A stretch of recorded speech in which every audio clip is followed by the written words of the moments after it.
Don't edit this episode. What if I say screw it? We're not editing episodes anymore. This is how they're going to be. I know. 3 hours of right. Oh shit! Yeah, we don't want to do that. I do want to keep this as raw as possible, so I'm not going to do like a,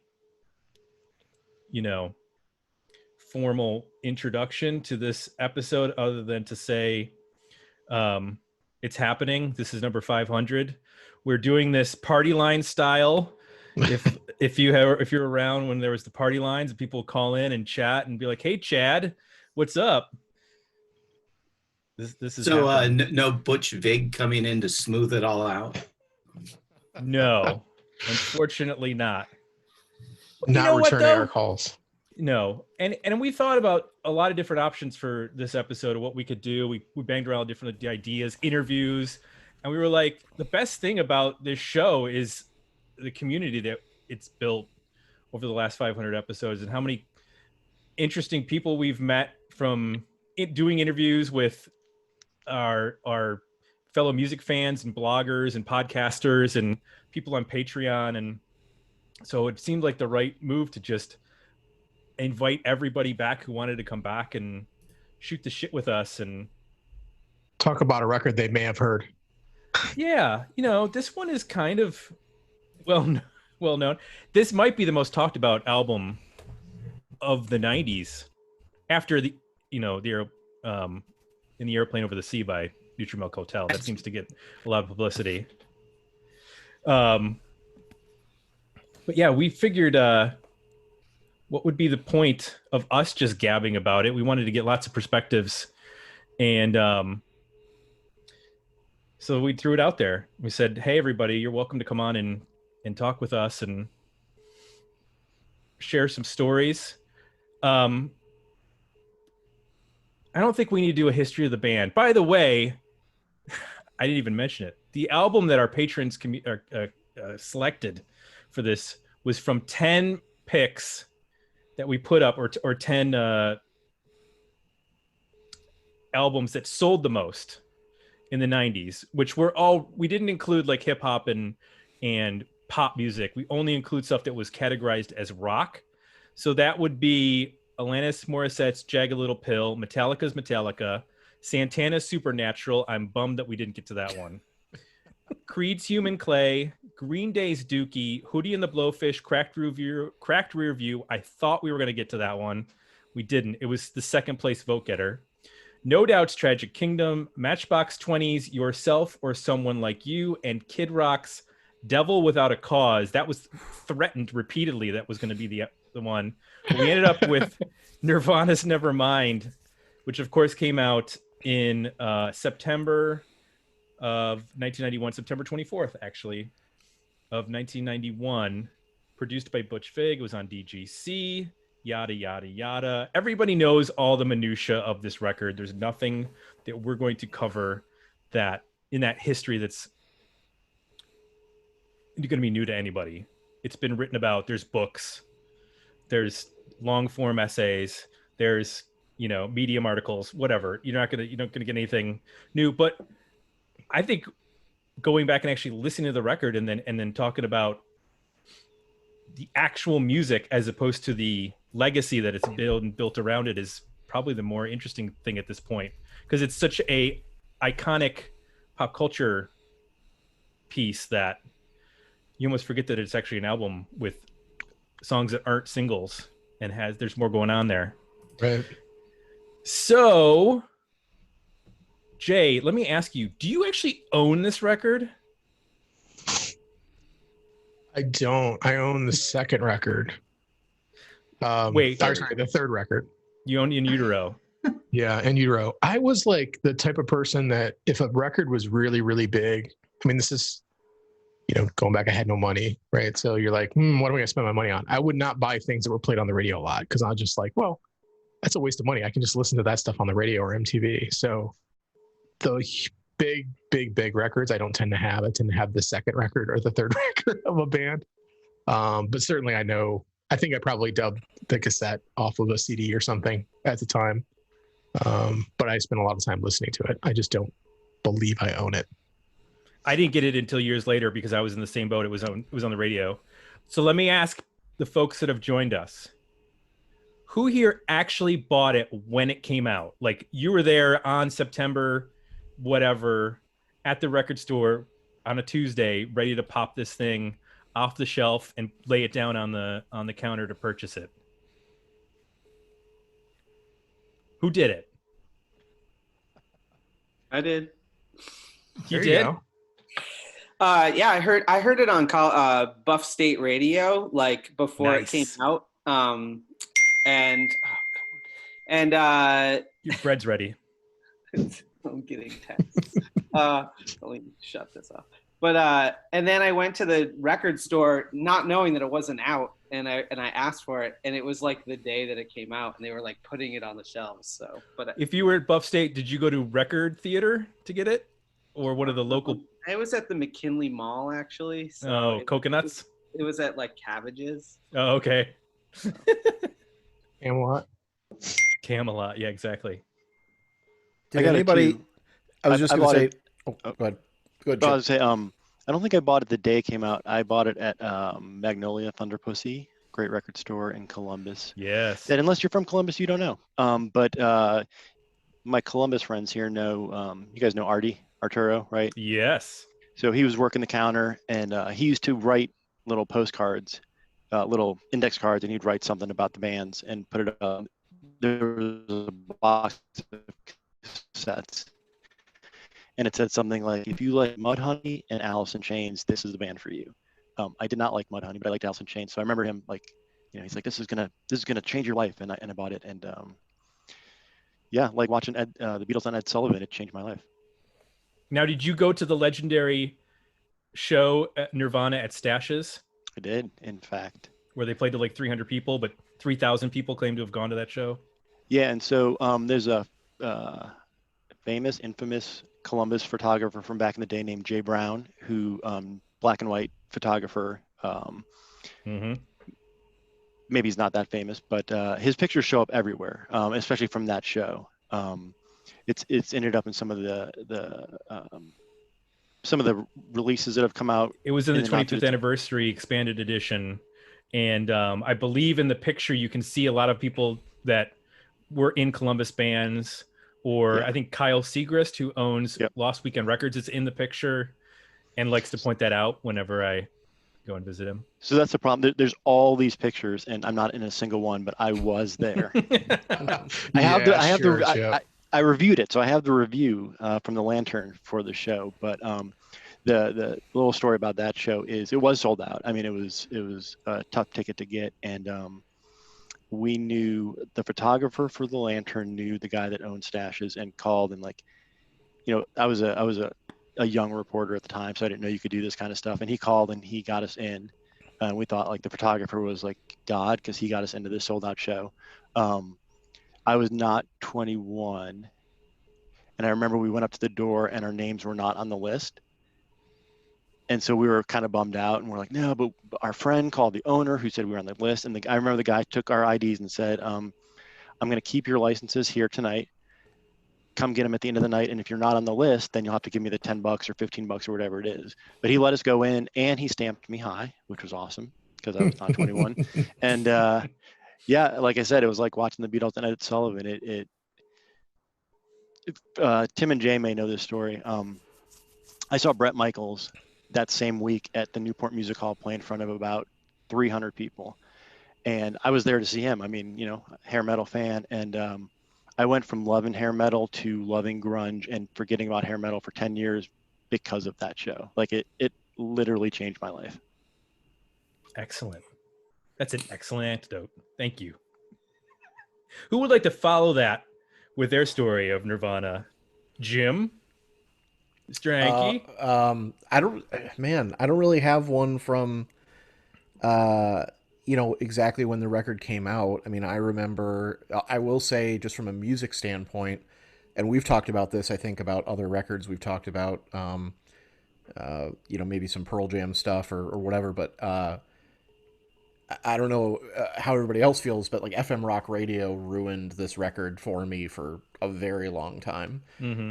Because Teen Spirit and Lithium and Come As You Are or whatever, like super, I don't know, it just, that's all they knew how to, that's all they played, like except for Heart Shaped Box occasionally, or All Apologies or something from Unplugged later on. But the back half of this record is still so good to me. On a Plane and Drain You, and like On a Plane specifically, it has this weird thing about it where the Kurt and Dave harmonies on Love Myself Better Than You, or whatever the line is, it constantly to me has always felt like they're hitting this, like logically I know they're hitting the same note, but each time I hear it I think it's like even more pushed or even higher or whatever, and it's just like I love that part of it. What I was going to share was on my show I had Robert Fisher on recently, who is the visual artist for basically in layman's terms Nirvana's art director from Nevermind onward. He was working at Geffen and DGC at the time, got assigned this little band called Nirvana that nobody wanted to work with, and basically became the only person Kurt Cobain trusted with their image, from a record standpoint. Obviously, he worked with many photographers and video directors over the years, but the way Robert tells it, he had always like very, very minimal notes from Kurt. Like usually Robert brought him something and Kurt just approved it right away, which is really interesting to me, considering how important we know Kurt Cobain wanted to control the image of Nirvana, and rightfully so. The Nevermind cover, the band originally, I guess, wanted to do Babies Being Born underwater. That wasn't going to fly with the label. So they settled for Baby Underwater. And the hook with the dollar bill was literally just an afterthought. Like Robert says the band was goofing around like, oh, what if he was chasing, it could have been anything. He said, what if it was like a donut, like Weird Al, funny enough, like on the cover of Off the Deep End from Weird Al. But they were just kind of saying stuff or whatever, and they just settled on a dollar bill. And like literally talking to him about that, it sounds like the most off the cuff, like we didn't think about it kind of thing. They didn't, and you look at that cover now and you're like, oh, they're trying, they're saying like innocence is sold to the blah, blah, blah. He just says it like, yeah, we just picked a dollar bill and that was it. Like there's no forethought into what this cover means or anything like that. But I just want to push people towards his Instagram, which he put up recently, probably within the last year. It's at Nirvana Bucket. And it is literally a dump place for everything he ever worked on in the band. There's notes like written from the band on stuff. It is a true awesome deep dive for any Nirvana fan to find old stuff. He just found a boatload of like promo stickers from Nevermind, and like the back of the promo sticker is like CD5 out now on, it's just like the weirdest, most 90s stuff. So yeah, it's an amazing follow, and he's on a couple episodes ago, Vinyl Emergency, if people want to hear it. Well, I don't know if you know this or not, but the last episode we did, we covered a record that he did the artwork for, which was Murray Attaway's Enthrall. You're right. I saw your Instagram post on that. I was like, oh man, I didn't know he did that one too. He did so many for DGC. It's crazy. If people go look through their record collections, it wasn't everything. Like he didn't do Counting Crows. He didn't do, some other ones, but or go on Discogs or something and just search for Robert Fisher. And it's a crazy amount of stuff. Beck, No Doubt, Weezer. Yep. It's insane. So we were trying to figure out, because all those that you've mentioned have really iconic covers or fonts, and it's really ties in with the music. It makes sense. Murray Attaway's Enthrall looks like the cover of a Merciful Fate album, but the guy is singing like jangle pop, power pop. Like it doesn't make any sense. And we were we got it. And then it just happened that you had just interviewed him, so we were hoping you had talked about it. But our theory is he had some sketches left over from the Slayer work and maybe just put a new name on it. Yeah, because he did do Slayer record. It looks like a Slayer record. Could be. Yeah. That's how one of my bands got our artwork. What literally the Kid Who Moved Mountains full length Loomings. Some band, you know, the artist friend that I knew who drew it, some band didn't want it. I said, we'll take it because it looked really cool. Nice. I see we've had some additional folks join us. Wit, Johnny Hooper, welcome to the chat. If anybody else would like to chime in with their discovery or when you picked up Nevermind, feel free to share your thoughts. We'd love to hear from everybody. Yeah. I've got a pretty good story about Nirvana. Yes. So, okay. This is Eric. Some of you may have heard me talk before about growing up in Ann Arbor, Michigan, which apparently was a favorite place for a lot of those Seattle bands to play when I was in high school. Not that I was paying attention, but Soundgarden played here in like 89. Nirvana played here in 90. So definitely was on the map for a place that these bands would tour through and play, and that kids in my high school would go see them. I was completely oblivious. I was too busy listening to Queensryche or King's X or something like that at the time. So I go off to college in August of 1991 to Lake Superior State University, which is like the Canadian border, the farthest north you can go just about in Michigan and cross the border. And everybody there is listening to Guns N' Roses and Two Live Crew and Motley Crue and the new then Metallica album, which I would argue actually really started the ball rolling away from hair metal into alternative, but that's a totally different episode. And so we were very much up there insulated from what was going on in the world. Sure, we watched a little MTV in the dorm or read Rip magazine or listened to the classic rock radio station there on the border, but there was not a lot of new stuff necessarily being picked up right then. So I came home at Christmas time and all anybody could talk about was Nirvana and Pearl Jam. We all knew Alice in Chains already because we all watched Headbangers Ball in high school constantly. And then Soundgarden was the other one. So for me, Nirvana was the one I never really clicked with, but they were my brother's favorite band, so I heard it constantly. My brother's about 2.5 years younger than me, and he was the one that really clicked with Nirvana and that album. And he's also the one that was into like the Sex Pistols and the Dead Kennedys, where I was more into the kind of weirder, like third-tier punk bands. So for me, it was something that I had to, first of all, get past that it's my little brother's, album or band, and really then get away from the hype and just everything that was going on with all the Seattle bands, because quite frankly, Pearl Jam spoke to me more, Screaming Trees spoke to me more, Mother Love Bone, Temple of the Dog, Green River, all of those things I was more into than Nirvana. But as somebody said earlier, listening to the back half of this record more recently, it's like, wow, we all know the singles.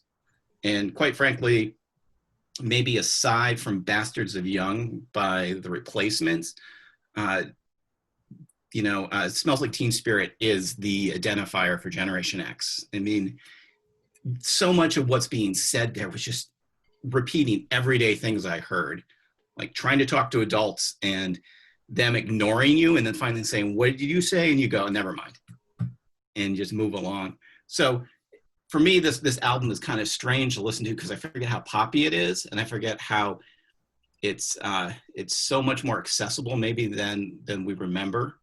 And it's like I said, coming from that background of this was my brother's thing, and the other thing spoke to me more, that it's sometimes hard to listen to it, but I'm glad that that doing things like this got me to go back and take another listen.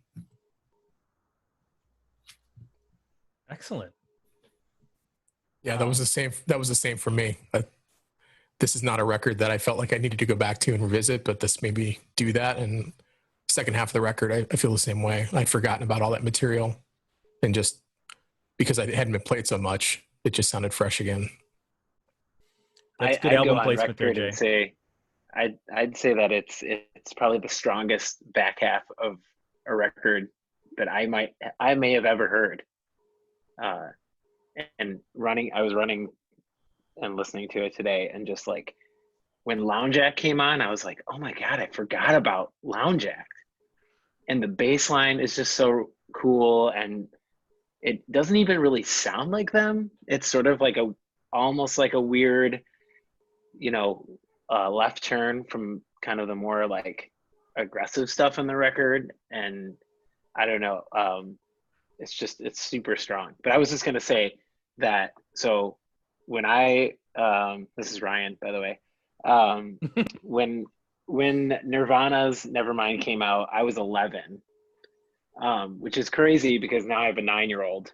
And so to think like something that happened when I was 11 like impacted me so much, like to this day, it still like lives with me, is really crazy to think. Like, I don't know, it's just weird how time goes by. But Nirvana scared the shit out of me when I was 11 years old. Like, I was certainly,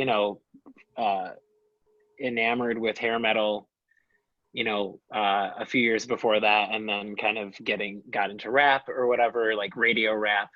And then, fast forward to 6th grade, and you hear this like screaming out of the car radio, or, flipping through MTV, and you're like, who is this like blonde dude, like screaming, singing, what's happening with these cheerleaders in this video with the anarchy symbol and like the hairy armpits, and like it's like dark, and it seemed like super dangerous. And like as an 11-year-old, like, I mean, I was not the kid who was like lighting firecrackers and like going down the slide head first. Like, I was like a very like rule following, like play it safe as possible kid. I never rode a roller coaster. Like, it was just like not my vibe. So this kind of hit me out of nowhere. And like, I think somebody else said it earlier, but like I was kind of more drawn to Pearl Jam. Like, it seemed like something I could play, like throw the cassette in my parents' car, and they wouldn't like immediately want to turn it off, because it was sort of seemed like it was more song based or something like that. And so it took me a couple of years, really. Like, I remember standing in like the lunch line in the 6th grade and like turning to my friends and being like, have you heard this song, Smells Like Teen Spirit? It's crazy, and like, they're like, yeah, like what? I don't understand. It like didn't, I just never heard anything like it before, like I don't have an older sibling or whatever who was playing the Ramones or whatever. So like, it was terrifying, and it took me a while to come around to it. And now, you hear it and it's just like so ingrained in my like very being as a musician. It's like, a reference point for everything that I do, whether I'm conscious of it or not. And I think that part of why it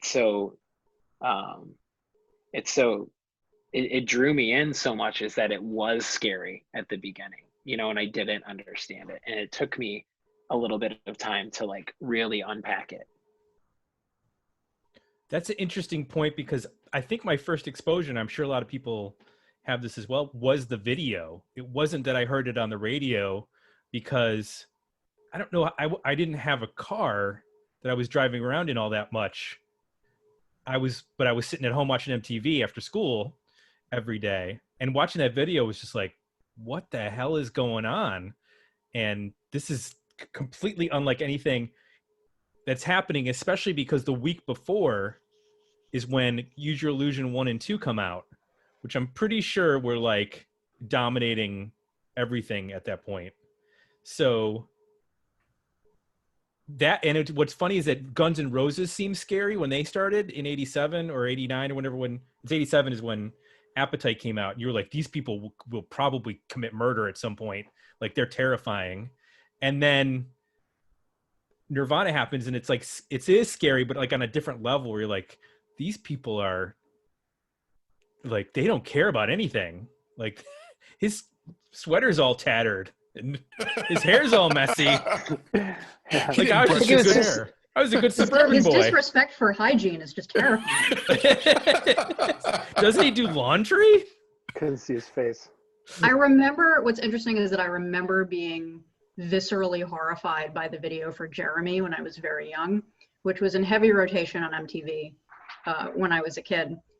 And Nevermind, Smells Like Teen Spirit, nothing from that affected me in that way. It didn't feel as threatening. And granted, there wasn't like a classroom full of kids and blood spattered white shirts, but I do think that like it made a difference because I sort of came of age with post-grunge where you're sensing the effects of the earthquake that Nirvana caused through the aftershocks. Like everything had already been sort of paved over and sweetened, and you had bands like Eve 6 or Creed and that sort of thing, where everything that they did that was so provocative and so, I think, distinctly threatening to a preteen or a young teenager,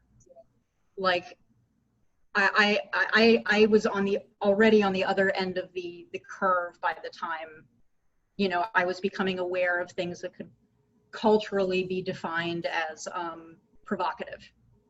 Gotcha. Do I see Gavin Reed from Australia? Has he joined us? Did you make it?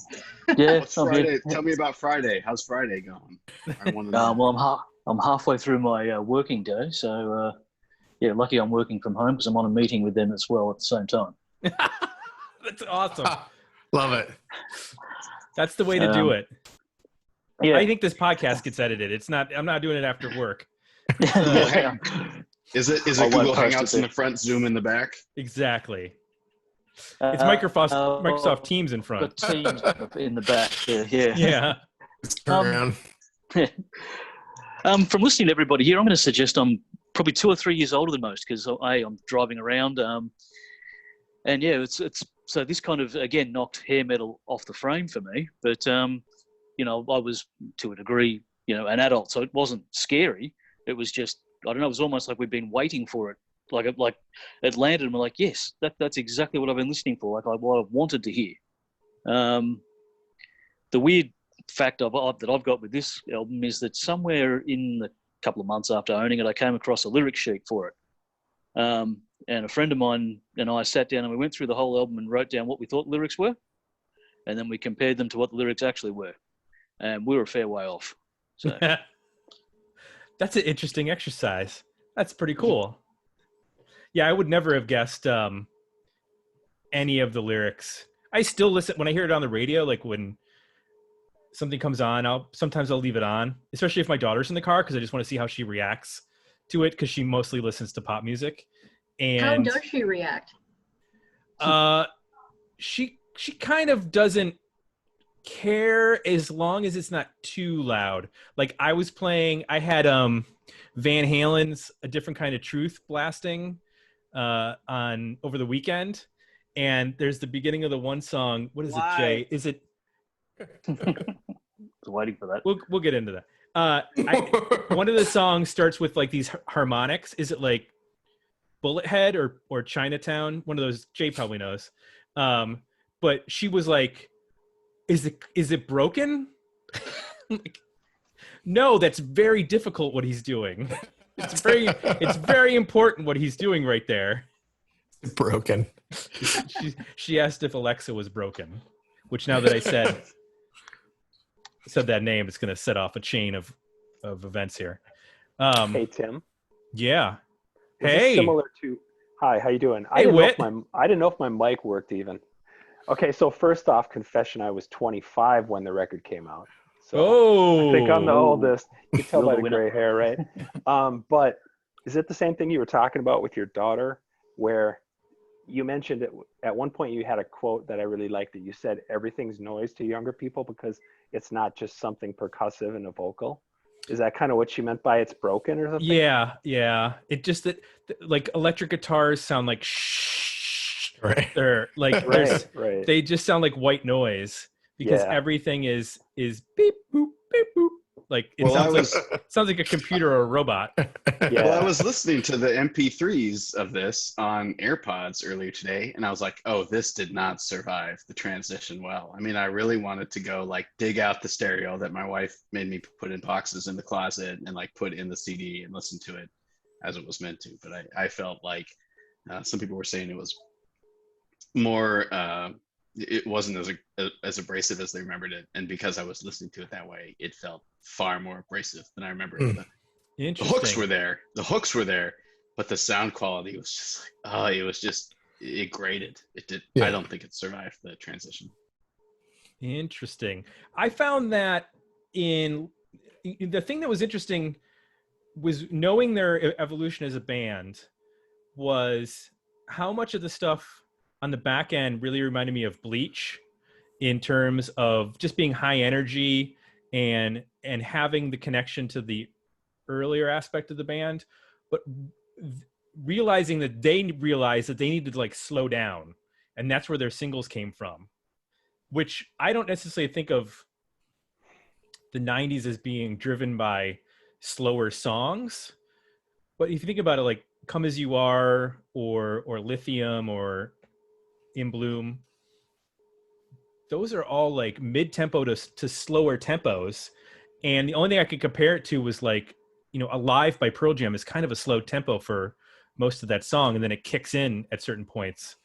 But what do you say, okay, boomer? What are you doing, Holgram? In the chat. I don't think that navel gazing as like a subject of songwriting is indulged anymore as, when Nirvana was in its heyday. I think that music serves to be background music for partying or to studying or to it's much less of an active process, I think, for Generation Z than it is for millennials or Gen X. And I wonder if that's something that you could quantitatively evaluate in like the BPMs of songs over the years and what charted and what didn't. I got some time on my hand. I could break that down. I could. You're making me want to like. We've all got a lot of time on our hands now, so. Exactly. It's making me want to like. When I was 12, I would just sit down all afternoon and just lay in my bed and listen to music. Like do nothing else. Didn't read. Didn't draw. Nothing. Just sat there and listened to music. Like how often do we do that anymore? Stare at and then album people covers younger and don't do liner that. notes, probably. How often does anybody do that anymore? I mean, I don't think it happens. Make music the experience is something that I had to. I've thrown her under the bus already once tonight. I love her to death, but my wife doesn't understand the idea of making music the experience. That's fine. It's just her way. But I don't think. I think far fewer people of the current younger generation do that, and that's not to cast aspersions. That's not to be like in my day, get off my lawn. But I just think it's something that doesn't happen as much. And I also think a lot of it is just simply not their fault when you think that they came of age in a technological milieu where, your options are to stream or to stream. You don't hand them records or CDs or cassettes or whatever it is. And, even like in the mid 2000s where Napster and Kazaa and, like these private trackers for downloading torrents were a thing, there was at least some concerted investment of energy in searching and discovery. And because there was effort put into unearthing something, you were more motivated to find value in the reward. I remember also like, kids don't, when they turn 16 and get their learner's permit, they don't drive around with a hard 6 CD limit on what they can listen to in the car. So, forcing a child to sit with something until they can derive some kind of value from it, however grudgingly it may be, that's not a process that they have been instructed in, because their options are, thumbs up, thumbs down, skip, rewind, repeat, and the horizons are limitless. Yeah, I also think that there's an intentionality to this, because if you go back and you watch that Pearl Jam 20 documentary, I think it's Perry Farrell who talks about about 1996 was when all the labels decided we don't want any more of these weirdo bands. They're going to die on us after we invest all this money in them. So we need our hit for the quarter because the boss needs a new jet ski or whatever. So Spice Girls and NSYNC and Backstreet Boys and whatever LFO, whatever cute kids we could throw up there and then let them just float away.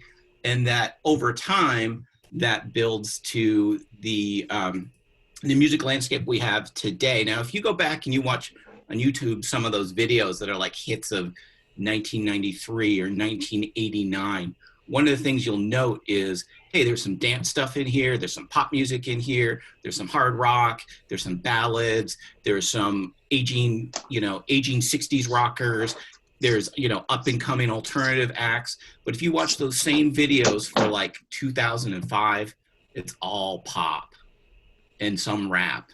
Yeah. And that's very it. Pop. And I think a lot of that is the labels. My number one nemesis in the world, Clear Channel. And, the business that really focused on controlling the airwaves. And, I don't know how many of you know the compilation series Fistful of Rock and Roll from the end of the 90s. That whole thing was about fighting the anti-rock and roll conspiracy. And if you look back, you can see that rock and roll kind of gets pushed out, and that some of those messages of the bands like Nirvana we're talking about, because that's the other thing we don't talk about, is lyrically, when you can decipher what they're talking about, they're not talking about going to parties and having a good time and driving fast cars or any of that stuff that we just had 8 years of. They're talking about depression and drug abuse, and they're talking about parents who are disconnected. They're talking about boredom. They're talking about, friends and relatives who are being put into mental institutions so parents don't have to deal with them. All of those things are very real, and they weren't what Poison or Warrant or Motley Crue were singing about. And I don't hear those topics coming up in today's pop music. And here's the amazing thing. So Taylor Swift just put out a new record. And that went to number 1 for the week. How many records did that sell in its first week that made it go to number 1? 800,000. Okay, Nirvana at its peak, we're selling 300,000 a week. Yeah, and In Utero debuted at number 1 with only 180,000.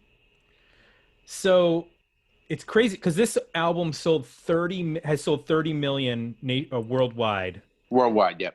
Which I'd be curious to know an artist in the 2000s that's combined all their album sales if they've reached 30 million. Maybe 2. No, 1. Adele. Oh yeah. And you have to reach into pop for it. Yeah. Oh, you wouldn't find a rock band from the 2000s that hit the 30 million mark. Not without like releasing 10 albums that sold 2.5 million each. And that's Phil Fleming joining us, who was just on back-to-back episodes. No, that's all right. I just want to make sure I get everybody introduced when they... What I would be really curious to know is that if there's any artist currently who could do the 2010s, now 2020s equivalent of cranking out, ideal world, no coronavirus, right? The equivalent of Oasis at Nebworth. 250,000 people can do that. Good question. It'd have to be like I don't even know that Taylor can do it. I don't even know that there is a connection to live music. Trump gives a speech, aren't there a quarter of a million people there? That's what they Come on that's now. What they told me. I bet you someone didn't have Led Zeppelin reunion. I've got a friend who is obsessed with One Direction, and I bet a reunion tour with One Direction might do something like that. You might be right. or whatever, the Korean pop band. BTS. It'd have to be some kind of festival combo ticket kind of thing. At least dual. Yeah, that's the only way. That's the only way, and everyone does 20 minutes because that's all of their fans' attention span can take. In my opinion. Nah, he's So- right on. Scott, it was you that mentioned about the production on this record. And I have to say, having just done In Utero not too long ago, in comparison, this is a really glossy record that is striking in how clean it is, even though it's loud, even though it has their Nirvana touchstones. I was also shocked at how much production there is in the record in terms of Kurt using a lot of different effects on his guitar, and there's a lot of effects on the bass stuff. And it struck me as I didn't expect it to be as much of a production record from that perspective. And it kind of definitely tags it a little bit in terms of it being a 90s album. You can also, I mean, you can hear the influence of like the Pixies on it with some of the guitar stuff. And I mean, that's an obvious influence. But I wasn't expecting like the flange to show up when it does in certain songs on the guitar, and the weird tremolo guitar stuff that it shows up every once in a while. Did that stand out to anybody else in terms of just listening back and going, that was kind of weird. I didn't remember that being there, but it was a lot of the stuff on the guitar and the bass. Phil, why are you on here twice? Why are you in here 3 times? I thought you were already here. How many times are you joining? The thing that stood out to me from a production standpoint, was the vocals. Like I thought a lot of times it seemed like a lot of time, or at least a lot of focus was put on like how to layer his voice, when to double it, when to do harmonies, how to do them, how to make the choruses sound like choruses with either backups, like other parts or harmony parts, which at the time, like I hadn't listened to that much music yet. And at that time in my life, I didn't know half the time what I was hearing. It was just like, oh, this sounds good or doesn't. But now, 30 years later, I can pull things apart better. So I was kind of surprised by how much production there was vocally on this, which I think works really well. I think it's what makes some of the hooks really pop. But that was one of the things that really stood out to me. That and the drums. I mean, I contest that this band probably isn't as big as they are without Dave Grohl. Like, if they don't find Dave Grohl, like this sound, the thick, simple 3-piece sound doesn't work if you don't have a really good drummer, amazing drummer. And that was really, really. I completely agree that the drums are still awesome. They've even made the transition. I think what I was reacting to more with like, this is abrasive, this is not gelling with me, was the guitar tone more than anything. There's a ton of upper mids that really come through on AirPods and iPhone, and like Territorial Pissings and Breed, they start off just super aggressive. But you see, those clip in the original mix. So when it goes to MP3, you're clipping sounds. All right, I'm hearing myself somewhere. I'm nodding very loudly for those who aren't watching the video. I'm just so grateful to hear like open, unaffected praise for Dave Grohl, because I feel like the chic thing these days is to rag on him as a sort of rock and roll godfather figure, and also as a drummer. I've like a lot of people I've spoken to, he just hits the drums really hard. I'm like, so even if that was all he did, isn't that just like awesome? Do you not enjoy it?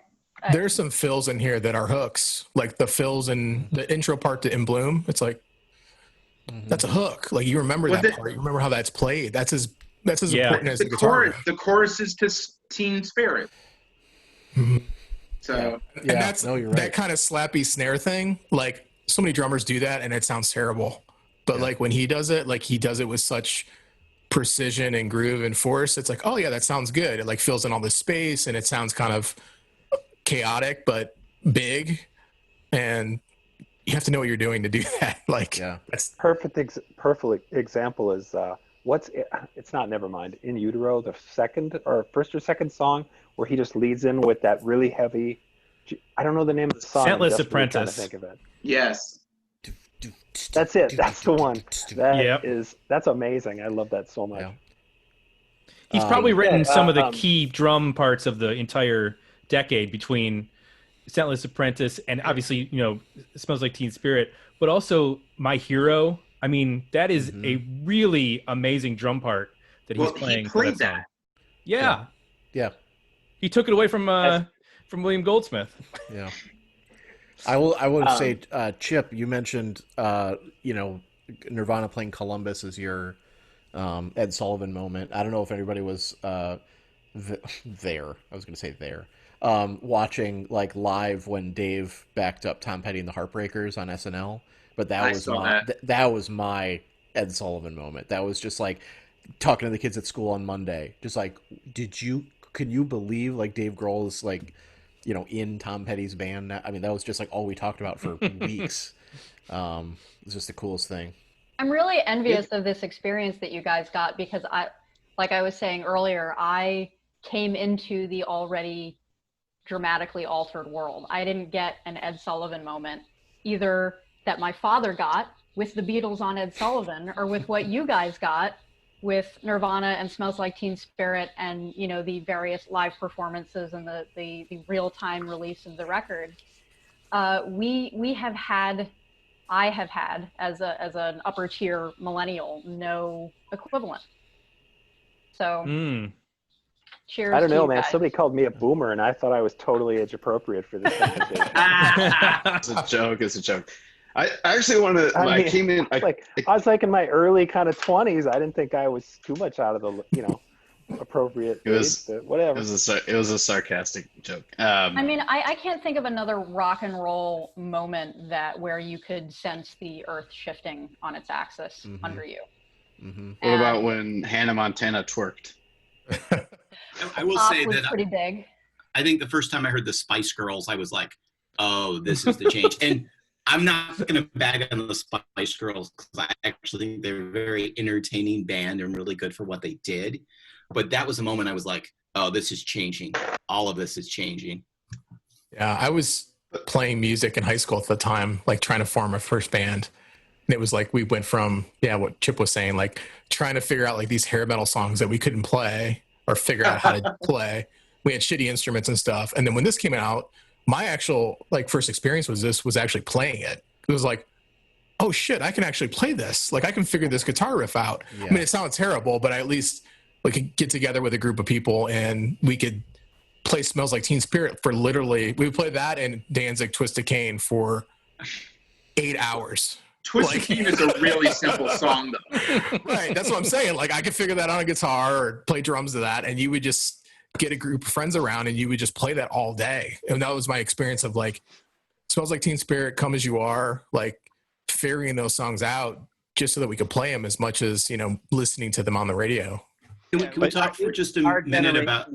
I mean, that was totally our generation Sex Pistols. Like, because, I mean, that was like when I was that, I mean, it was like that and Sunny Day Real Estate. That's what I started a band. Can we talk for just a minute about the guitar part that starts Teen Spirit? And, you think you're getting one thing, and then it goes totally off the rails. And hearing that when it's like, I'm not sure what this is. It could be one of those like hard rock bands that they're starting to play that aren't maybe quite as glammy. And you hear that little jangly intro and you're like, okay, this could be REM, or it could be, something like that. And then all of a sudden, wham, it kind of announces itself as, nope, this isn't where you think it's going. And I think there's a couple things too, production wise, that are like really unique about the record. That, I mean, everybody talks about the guitar sound. I'm sure there's whoever makes chorus pedals probably sold like millions of them after that record came out. I certainly bought one, but like, I mean, talking about Dave, for example, everybody focuses on the drums, but his harmonies on that record are really well done. And I think as a kid, like listening to that record, I feel like I learned how to sing harmony by just listening to that record and paying attention to what, and I don't even think I knew it was him at the time, but it just sounded so perfect. And I don't think anybody did so together. They really didn't. I mean, he sang live, I guess, but I never saw him. But that, and then I think there's like weird moments where there's like, I think it's in Drain You where there's that whole breakdown and it gets really like sort of free form, and there's like some noise that sounds like a rubber duck or something being squeezed, like why the fuck is that there? I don't know, but it rules. And you're just like, okay, there's that sound. And when you hear it, you immediately know where it's coming from, even if you don't know what it is. And I know there's just little things like that. You're just even like Polly being like completely stripped down, or, God, what's the last song on that record? Something in the Way, where it's just so, the strings are so Endless Nameless is the last song. Depends on which version you got. The original pressings don't have it. Did you get the first pressing? I got the version of it that my friend who lived down the street recorded on cassette for me. Nice. So I don't know, but there's just little things like that where like there's a cello, or there's everybody talks about the obvious touchstones, the loud guitars, the screaming, sing vocals, the drums, but I think it doesn't get enough credit for me anyways, as a kid then, and still, playing music. It really taught me a lot about dynamics and like sequencing of a record, and like highs and lows, and how you don't need every song to be this like blasting you in the face thing, so when those moments of like really low lows come in, it's like that breath that you need, because the next song is going to hit you super hard. And I think it's just brilliantly, I mean, Butch Vig gets a lot of credit for the record for sure, but like I don't know if that's talked about enough, where it really felt like they really thought about it, and they really like made it an experience that, man, to this day, I mean, if you want to find a perfectly sequenced. Well, I remember somebody talking about it. The sequence of the records was just tossed off. Like they asked Kurt, and he just said, "Yeah, Teen Spirit and Bloom." Which sounds ridiculous, because could you imagine Teen Spirit number 4? I mean, it's like it's written. Sometimes on my podcast, I ask people like, when you write a song, do you feel like, do you come away with like going like, oh, that's closing the record, or that's opening the record, or whatever? And I mean, was it High Fidelity when they talk about like first, side A track 1s or whatever, and it's like Smells Like Teen Spirit and but yada yada yada. I mean, you can't picture it being anywhere else. Somebody in this Brady Bunch square mentioned that it sounds like an announcement, and that is what it is. If I'm at Geffen, that's the first song, because it either that or maybe In Bloom or whatever, which just sounds like a boom, kick the doors open statement. I didn't realize you could do it as a Brady Bunch square. Thank you for pointing that out. I just moved to that format. Oh my gosh! And I like it a lot better. Tim, let me introduce you to the fine world of Zoom. Revelation. Yeah, this is how you decide who talks next, because then you just go in order around the square. Yeah. Well, Circle I just see the squares bouncing. Yep. I can't help you with that. Now, if I get that all one 14 windows.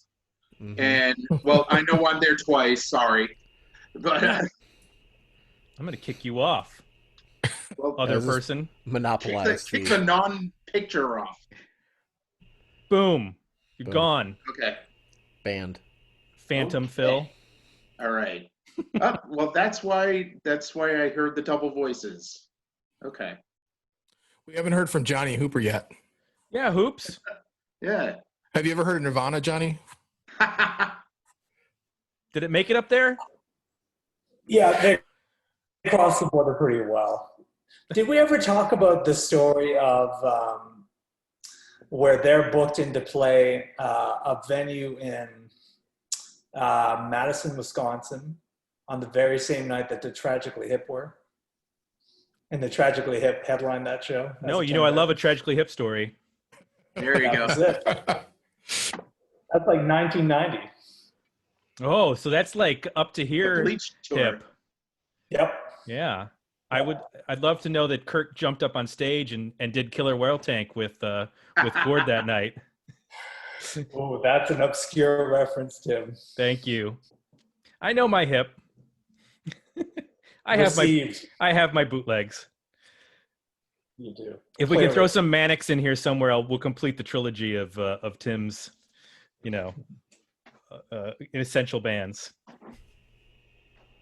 Are they going to ever release those the final hip shows as anything? I mean, I know I've seen the documentary, obviously, but I would think a compilation of the last gigs or something on, Do you want to make me weep uncontrollably on it over and over again? That's the goal. Like I did when I was watching those. Yes. No, I don't know. Just a thought, off topic, obviously, but I don't know. I don't know if off topic. I don't know that they're going to release anything else. It's not like the Prince estate where they're just going to like pump out, 4 volumes of material for every record, whenever stuff, which I'm going to buy. But I mean, I don't think the hip have that sort of drive. Well, the hip have said that they have enough for 5 albums. They'll probably release 2, but that's what they say they're doing. Gotcha. All right, let's get back on topic while we're here. Who doesn't like this record? Just flat out say it. I don't like this record. Anybody thinks that this is the third of the 3 best records of the 3 records? You think Bleach? I thought I was tired of it, and then I heard it last night again. I listened to it a couple times, and I'm like, this album's amazing. You just hear something so much, you get so used to it, and then last night it all just kind of popped again with me. Well, I think of it this way because, I mean, you still hear Teen Spirit all the time on radio if you turn a radio on. Mm-hmm.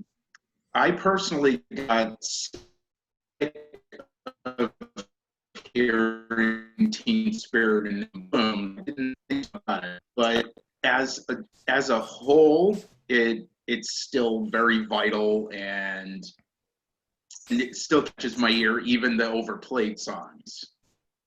Like just like Teen Spirit by itself is great. I've heard it enough, but you hear it lead to In Bloom and then on and on and on all the way down to Endless Nameless. That makes more sense to me. I mean, sort of like to bring up the 80s, like Def Leppard's Hysteria. You hear Pour Some Sugar on Me, you're like, oh God, this song again. But you play the whole album, and it makes sense in the whole scheme. At least to me, it does. So this is a better question, other than not liking it. Is it possible for people like us to actually appreciate the whole record as is? Or are we burnt out on the singles? Because I listened to the album a bunch of times, but after the first time, I skipped the 4 big singles. So I was like, I've heard these songs, I've analyzed them. I'm just going to focus on the stuff I'm not as familiar with, as far as the album tracks. Because I was just like, I still hear these songs in the car every time I get in the car. They're being played. Like even the station that says we play new music still plays Nirvana. Mostly I still listen to it top to bottom, but there's no question that like the magic, just fucking magic at 16 that I heard in October of 1991 from Teen Spirit on the radio, that's not there anymore. And to be frank, it wasn't there in January of 1992. Like it was already, they had already killed it for me. Yeah, who gets a nostalgia buzz? That's kind of how I felt. I was 17 when it came out, but for me, it was always better as a whole. I mean, yeah, sure, the videos came out on MTV into '92, but I had it because I didn't have the C much later. So I almost didn't have a choice but to listen to all of side 1 and then all of side 2. So, yeah, that's kind of how I always consume music, is by albums, not necessarily singles. Thumbs Yeah, that's down what to it might Andy be- Wallace. What does that mean, I think Johnny? it might. I don't like this production, Tim. I honestly, we talked on the In Utero episode about the rawness of it and the kind of the vitality of it. This, at the time, I thought it was too slick, and it does not age well for me personally. So I you're gotta in the, say, I think yeah. it's situational a little bit for some people. Like, I mean, I put my headphones on this morning, opened my front door to run, and the chords to Teen Spirit and the drums came on, and I was just like already flying. Like it hit me in the same way it hit me, all those years ago. And I feel like too, like, fortunate that, my son, he's 9, like I said, he likes Juice World and Pop Smoke. Like, he likes only dead rappers, apparently. But He's gonna love Tupac. yeah, he does. He's coming around. Biggie's next. But I played him, In Bloom, and we're on the porch like grilling, and he's just humming, like, without even thinking about it. He's just humming the chorus, and singing it. And so it's kind of cool to kind of be able to live it in this way vicariously through somebody else hearing it for the first time again, and somebody who, doesn't even like rock music, like, sure, he's 9, but like, if I put on rock music in the car, he's like, turn this shit off, like, I don't want to hear this. He'll come around. But He I saw mean, I the know. He saw the Post Get Malone him there. performance, didn't he? We actually talked about that, and I was like, did you know that Post Malone covered this and it rules? Like, he actually did a really good job, because he knows it from like Spider-Man or whatever. I saw that Post Malone thing, and I gotta say, and I don't know if any of you agree, I hate the fact that I loved it. Because I'm not really a Post Malone fan, but he put together a nice crack band to put those songs together for charity, and it was better than I had imagined. And it's just a even true remember testament posting to the songs. Yeah, I guess so. I even posted on social media as I was watching. It's like, all right, why are people trying to turn me into a Post Malone fan? I mean, it gave me a greater respect for him, because he obviously has more influences than what is painfully obvious in his art. But yeah, oh man, it is reminding me that I was thinking about a lot of great songwriters, they get covered a lot, and I don't know, correct me if I'm wrong, I don't feel like they've been covered a ton. I know Sturgill Simpson did a cover. Yeah, I'm trying to think of like people that have done and versions that are kind of like, not true to the original kind of sound. Like Post Malone tried to keep it pretty much sounding like theirs. Tori Amos did a piano vocal version. I've heard kind of dance versions of it. I mean, they basically do that big chorus distorted riff as a clean riff over a beat. But I think I know what you mean, Jay. In the sense that, like, when we talk about the most impactful bands, like say the obvious one is the Beatles. Yeah. And the Beatles albums that live on forever and ever, Revolver and that. And there have been a billion covers of Beatles songs that have even gone on to be hits on their own, like Aerosmith covering Beatles and stuff like that. And I don't think that there's ever going to be an outlet for that to happen, because when you cover it, it almost feels like you're like in a wedding band or something. Because it's just so popular. Right. Also, it's like covering the Sex Pistols. Like you mentioned them being the Sex Pistols of the 90s, Aaron. And like, if you were to cover the Sex Pistols, you're never going to achieve that level of like energy and vitriol that the Sex Pistols put into Holiday in the Sun or whatever that you're trying to, or God Save the Queen, and covering Nirvana, you almost have to do it the way that like Sturgill Simpson did it, where you own it in a different genre and take it in a totally different direction. When Puffy does Nirvana, it's going to be good. Unlike when he does Led Zeppelin. Led Zeppelin? Yeah, no. Dude, I'll say the last time that I heard Smells Like Teen Spirit was at my own wedding. And I had a DJ, I didn't have a band, and I was adamant that we play rock music that was going to get people on the dance floor and appeal, to every generation. And the two biggest smash hits were Mr. Brightside and Smells Like Teen Spirit.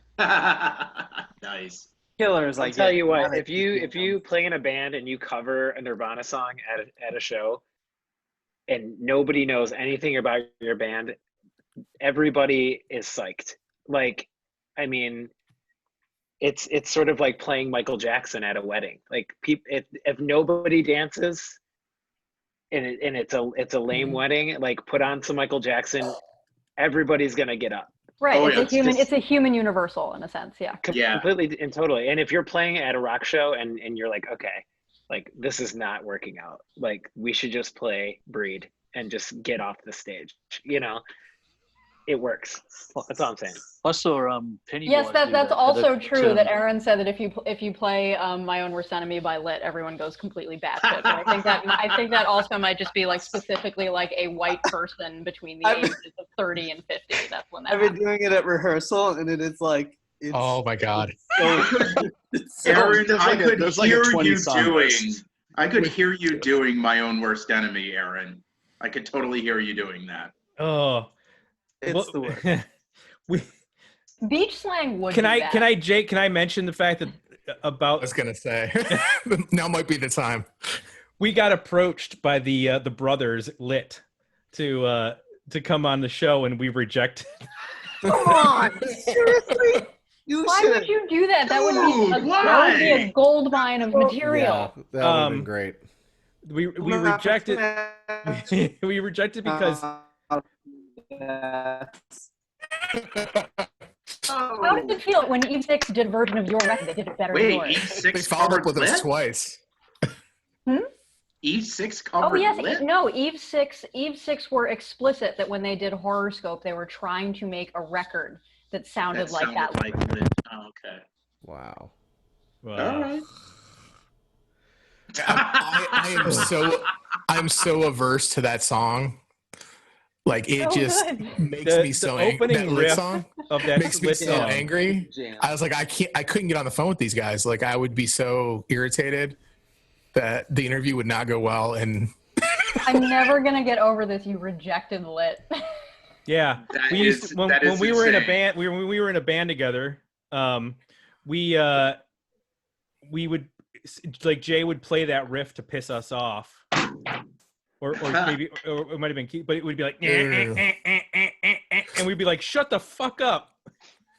I have a totally off-topic similar story though. When we went to South by Southwest, Duncan Sheik's publicist was begging Done Waiting to do an interview or have him come play a couple songs in the hotel room, or like they were begging for press, and we did not do Duncan Sheik. Wow. When was this? It was probably 2004, 2002. It was years after Barely Breathing, and he was, I don't know if he was trying to kickstart his. He had a different record out in 2004, which was actually not half bad, but yeah, but I mean, he actually did a sort of grungy-ish song at that point called White Limousine, which is actually really, really damn good. But it's no Barely Breathing. Yes. I give credit the best Lit version that that I've heard is was it season 1, the really short season 1 of Parks and Rec, where they're canvassing the neighborhood and Mark Brandanowitz and Aubrey Plaza or whatever go to get, because Andy's in casts or whatever, and they're doing Rock Band and they're doing My Own Worst Enemy. So it's like, and it's perfect. It's Andy Dwyer just like screaming into the microphone, "Please tell me what!" Like, it's so great. And then Leslie Knope and stuff walk in, and it's completely awkward. Nice. It's the best. Fun fact: I have the Letters to Cleo T-shirt that Adam Scott wore repeatedly on that. Man, love Nice. it. Love it. Yeah, Nice. It was a impulse purchase during the quarantine. Nice. Oh my god. Those things So good. happen. They So happen. Tim, that would be great for you because then you could do like a quarantine version of that one episode where he goes crazy and makes the claymation video. Or I'm whatever. I'm working on my board game. Don't worry. Yes. The Perfect. Dig Me Out board game will be available via Kickstarter.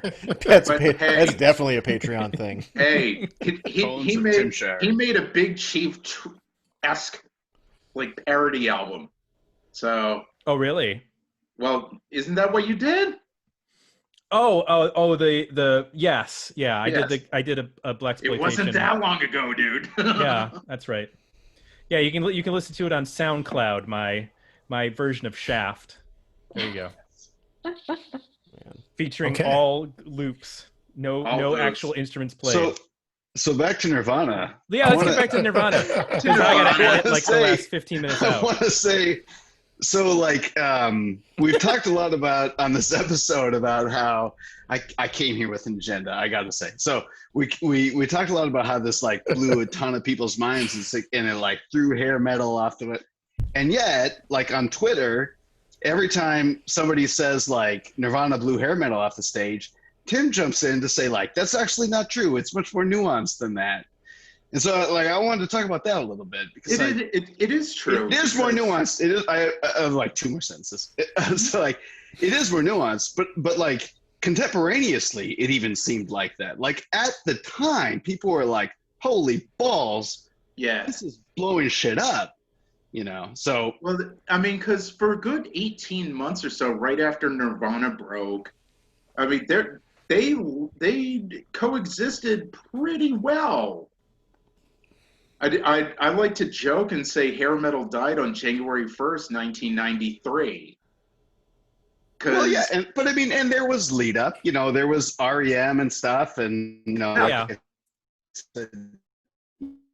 like there was alternative radio. And Alice in Chains came out first. 10 came out before this. I remember, but at the time, it still felt like this was when I first heard about this band. I was in the cafeteria and talking to one of my friends. He's like, "Have you heard Nirvana?" And I thought he was talking about Robert Plant's Manic Nirvana because that was big at the time. And I was like, "That's a damn good record too." I'm like, "Yeah, it's pretty good. Why are you so like excited about that?" He's like, "No, this band called Nirvana." And I was like, "I don't know what you're talking about. Let me do it." They definitely weren't the only band at that period of time, but they. Smells Like Teen Spirit video was on Headbangers Ball and 120 Minutes. So it reached both audiences, and that's where, I mean, that's how I first, well, no, I think I bought the cassette first, but then I saw the video on Headbangers Ball. So it was a hard rock metal song to me, even though I heard the tape and it didn't sound like Motley Crue to me. Yeah. But it definitely was kind of straddling the line between those two. Well, here's the era. Oh, sorry, go ahead. Go ahead. No, go ahead, Aaron. I was going to say Chatterbox. That era, it was like, you know, it's like it was metal like at the end when it's just like White Lion's like third record and shit like that. So actually, I was going to you were like, this is, oh my God, this is where it's at. I was going to bring that up too because to Scott's point, like the hair metal and this new alternative thing kind of was happily coexisting for about 18 months. What is Tim showing? Apparently, while Aaron's here joining us, he's also releasing music on Bandcamp at the same time. I just got an email that's saying, dystopian demos were just released. And I thought this was not a placement. This was actually sitting over here on my wall. It just is where it is. No, so what I was trying to say was, like, in 92, a lot of these hair metal bands that, if anyone was really following hair metal at the time, all of them were putting out their third albums. And this was where, you know, they've already screwed all the chicks and done all the drugs and partied out and everything else. So they're like, all right, so now we need to be taken seriously. So a lot of these hair metal bands were putting out like Dog Eat Dog by Warrant. Dog Eat Dog by Warrant is the perfect example of it. Faster Pussycats Whipped is another one. What's the Skid Row album? Subhuman Race, but that came out in '95. Right. On Tim, we actually reviewed that one. I didn't know if that was the third or the fourth. I'm sorry. I'm not as up on Skid Row's discography as you they are. had a covers EP before that. So okay, well, there you go.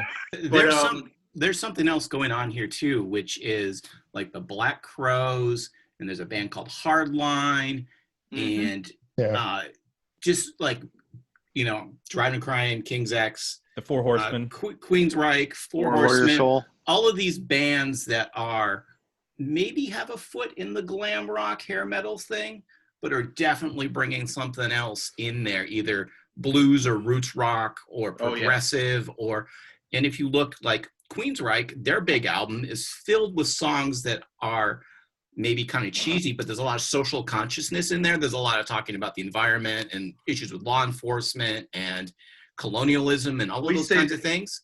Queensryche never like sang about girls and parties.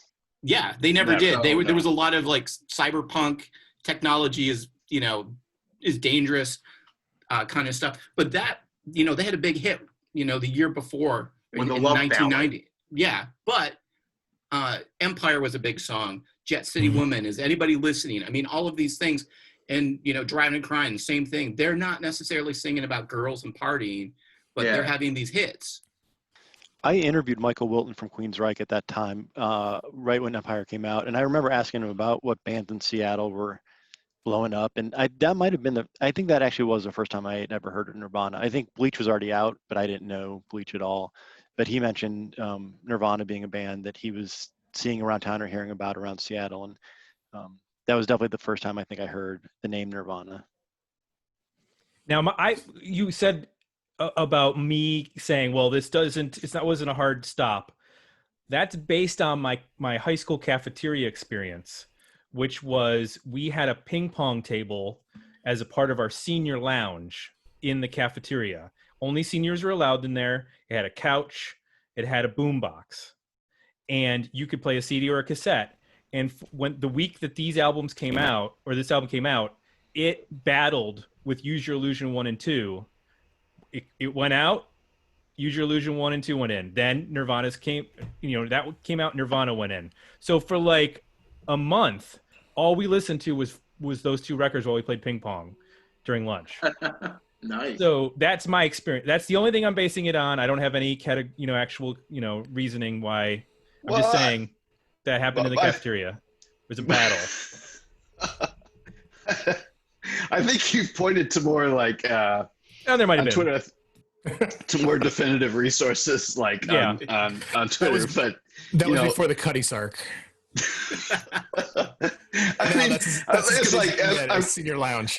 I'm really kind of less Andy in more than 280 characters or whatever we're allowed now. You know, it's like they did. I mean, I was into Skid Row. Like the stuff that stopped for me at the time of Nirvana was like Poison and Motley Crue, and you know, I know Dig Me Out has a different opinion, but I don't think Motley Crue had anything to offer after their first album. But like you're gonna piss off Jay right there. I know.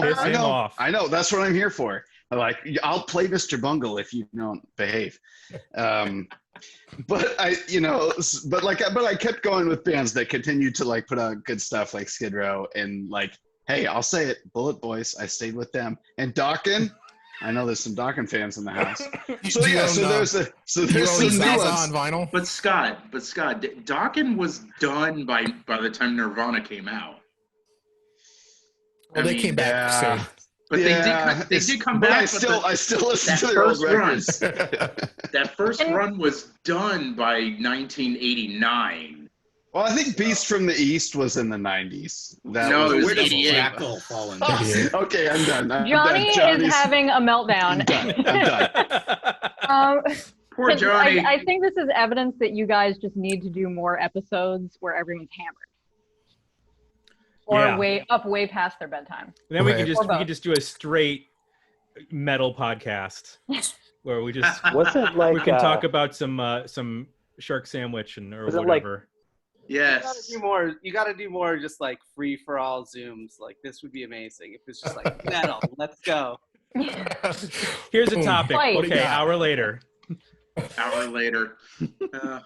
Does anybody else feel that like like my theory is as Nirvana and bands of the alternative era started to explode and peak, that all the partying, all the music, like, hey, we want to party, we want to hear about, you know, girls and whatever, that became country basically.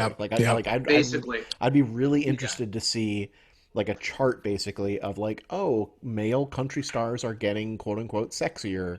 You know, the BPM. You gotta remember, somebody this is mentioned when Bon Jovi starts aging with their audience and leaning more towards country and roots rock. Right. Yeah. But I'd be interested. Somebody brought up BPM before. Like, I'd be interested to see like when country music starts to kind of become party and club music. And that's whatever, only you know, been like, in the last few Post years. 9/11. Oh no! Yeah, this is also when SoundScan comes in, and we start realizing that the actual sales of heavy metal and country stars were soaring.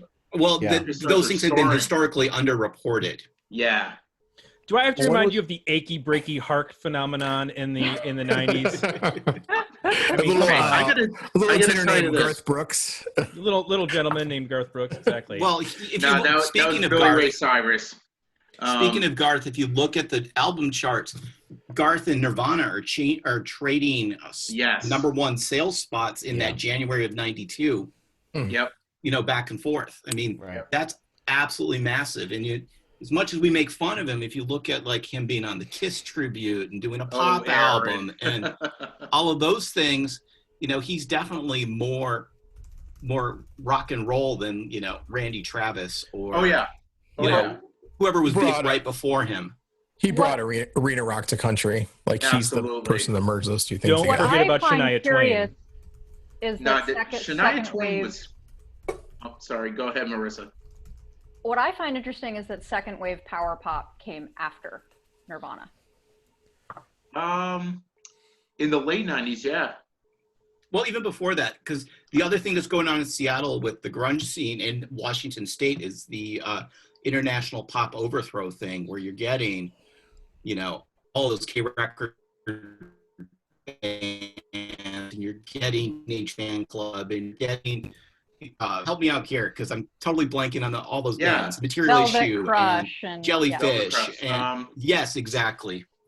The President's United States of America. I mean, all of that stuff is kind of going on in parallel. Fountains of and Wayne. It seems like there's a lot of bands that are riffing off of Big Star and Cheap Trick and those kind of bands at that point. We say a lot of those bands broke in the later 90s, like 96, 97, when a lot of the major labels were like everyone was saying with the Telecommunications Act and all of that, where a lot of they were placing a lot of safe bets. So yeah, sure, there was a few like guitar pedals in the sound, but it was very safe for mom to like. Yeah, I mean, the thing that struck me, I guess that this is something that stuck with me when I read it, and this is years old, and I can't remember what the publication was, but it was a review of one of Dada's records. I think in the mid to late 90s. It was, I think, the self-titled album. And that's 98. Yeah, it was a brutal review. And the review, the core criticism was how pitiful these poor assholes sound like they've never heard Nevermind. And that seemed to me to be like the most nasty thing you could say about a rock band, I guess in 1997 or 98, whenever it was, is that you were so out of touch and, you know, so far afield to sound like, you know, you're doing these Simon and Garfunkel-esque harmonies and you're hearkening back to like the Beatles and the Byrds and the Beach Boys. And it's just so passé, it's so pastiche. And to think that like that insult became its own niche. And I mean, power pop has always been denigrated by the mainstream at large. Was that Pitchfork? No, I think it was like, it might have even been like an allmusic.com review or something, but it was Yeah. so mean. It was so Yeah. incredibly mean-spirited. And, particularly since like, I think at least just as far as the structure of the songwriting is concerned, like, okay, maybe you don't like it, but I think technically speaking, it's relatively unassailable. But anyway, to me, that's just a curious phenomenon, is that, you go from the worst thing you could be is to sound like a band, or is to be a band that sounds like it never listened to Nevermind and took it seriously, Well, to band like Stacy's Mom being a hit, or to Fastball having The Way become this massive thing in 1998. So Right. maybe it's just me and my desire to immediately steer a conversation to power pop. But. Well, no, because I think Nevermind to me has always been a bit of a blessing and a curse. It revitalized rock, like in this explosion, right? And then all the labels wanted to go sign bands that sounded like this. But then it also redefined rock as, I think, two things that it hasn't been able to shake: angry and kind of loud and abrasive. And as it goes forward now, like, it can't. You had things like that power pop thing happen, but those bands couldn't really, like, they got criticized for not sounding like Nirvana. It's like, well, we don't want to sound like Nirvana. We want to sound like the Beatles. Right. Like, no, you don't understand. Nirvana happened, so now you have to sound like Nirvana. It's like, well, no, there can be other kinds of rock music. Because it was like, no, we don't have time for that. Let's go listen to the country and rap. And like, rock is now this angry, aggressive, loud music. Well, Jade, that was the very thing that happened to Sloan with their first record. They were basically, because they have harmonies all over the place, and their influences were mainly Big Star and the Beatles, and to a slightly lesser degree Kiss, because everyone wrote. But Geffen, they were signed to Geffen, and they were told to crank up the amps and the pedals. And with the second record, they said no, and they got nothing. Well, I mean, music is reactionary, right? Yeah. Like every sort of big movement that I think we see is a reaction to something else that came before it. And the Sloan thing is like a really good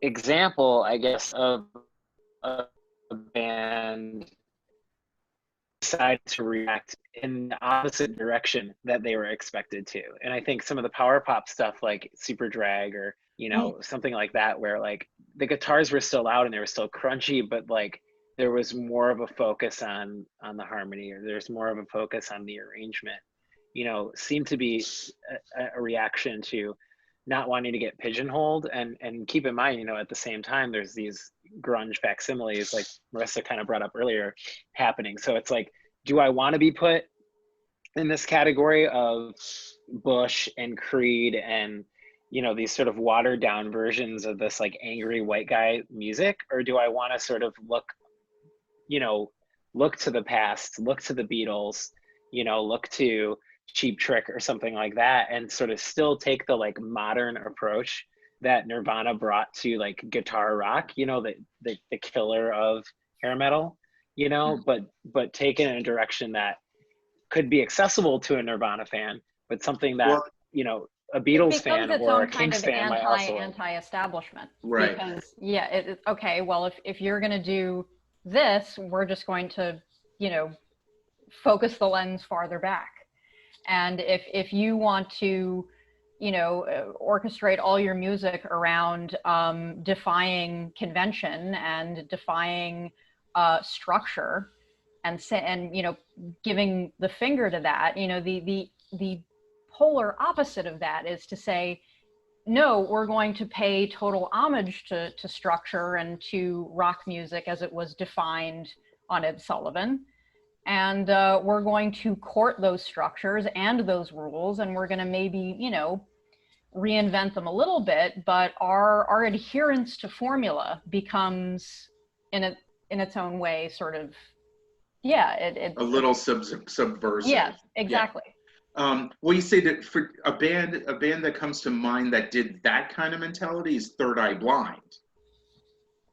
I mean, because I mean, yeah, they still had some of the grungy content with the Jumper single and stuff like that, but then on the flip side or the same side, you get Matchbox 20.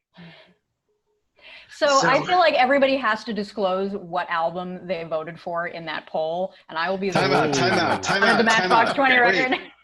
I'm sorry. I feel really bad for interrupting you. But I wanted to interrupt like 10 seconds. There's a difference between Matchbox 20 and Third Eye Blind. It's subtle. Oh, one sings about crystal meth. The other one actually did crystal meth. No. Did you know he almost burned his palms off I do want to handling try dry to give. ice on acid? Yeah. No, but I mean, who voted for what? Scott's joke is kind of apt, but it was just it. I mean, Matchbox 20 was just like, I can't believe that album came out in '96. That's when I knew it was over. Yeah. To be honest, pretty much. when I heard that album, I was like, oh, I need to move on to something else. Like I got completely turned off to radio. The next thing you'll tell me is that Three Doors Down is a different band. Because like I really liked the first Foo Fighters record, which came out in what, like 96? Oh, it's 94. That's 90. Jesus fucking Christ. Oh my God. Oh, 95. Okay. 95.